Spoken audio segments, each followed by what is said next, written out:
Welcome to Michiana Mainlines as we take another look at some old video with current commentary in 2019. This is 91 again still. This is Granger, Indiana, right near State Road 23, Highway 23, and we have the Grand Trunk Western local pulling in for lunch at the Den Zimborski's gas station, I believe it was.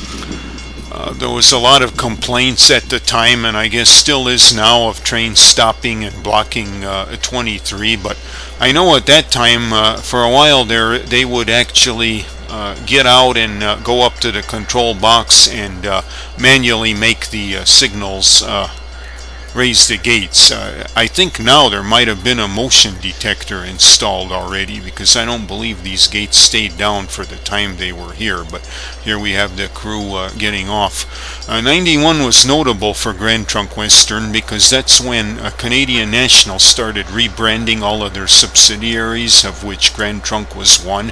And soon after that, Grand Trunk units were either going to be retired or repainted. So the days were few for the familiar blue and orange Grand Trunk paint scheme at this time.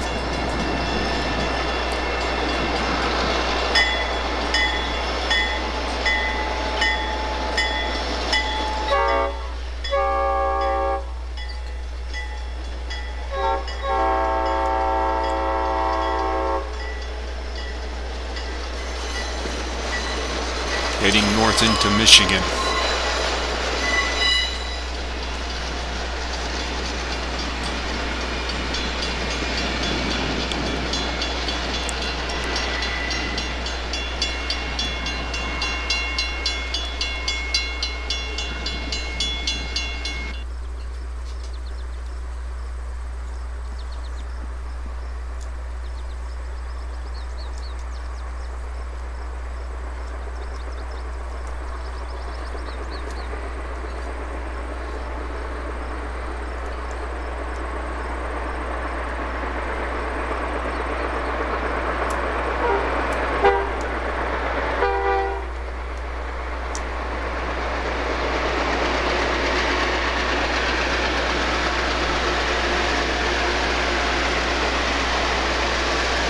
This is just south of 23, actually a little crossing called Cherry Road.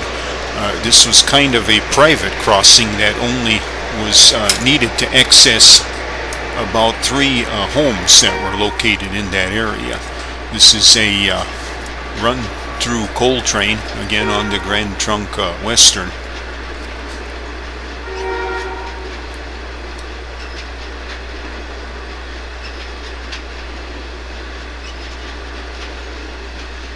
That previous local that we seen, Grand Trunk did have quite a bit of business and still does right around the Granger area. At that time there was a relatively new Big C lumber warehouse that put in a spur just north of 23, and then just a little farther north of that was the Universal Forest Products, which had quite a complex there and took freight. They still do. Farther north up toward Edwardsburg was another kind of a lumber related industry. I think it was North American Forest.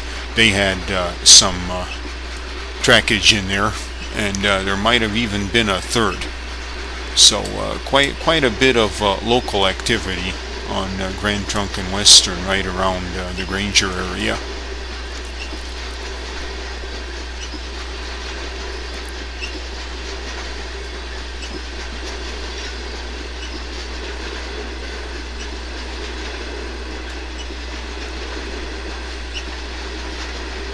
Familiar coal hoppers.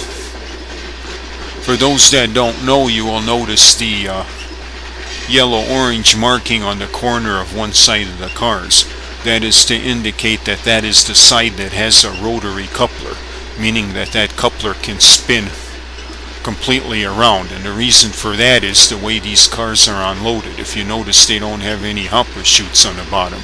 They just go right into the coal plants, and the cars are clamped by a device which just flicks them upside down and empties all of the coal at once into their big conveyor system to get the coal into the plant. So these cars have to go in a certain direction. If you notice that those marks are all on the same side of all the cars, and they have to be aware of that because that's the side that has to rotate. Otherwise they're going to snap off a coupler. And this was a northbound train. And this is bringing us to the end of this little short. We'll see a little bit tease here of the next video that will be coming, and that's going to be a pretty neat one. That's going to be Conrail operating the E&W from the St. Joe Elkhart County line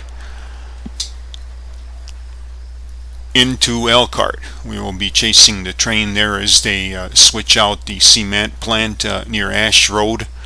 And here we see a little bit of that here now. So again, thank you for watching. I hope you enjoy these. And next will be the Conrail switch job.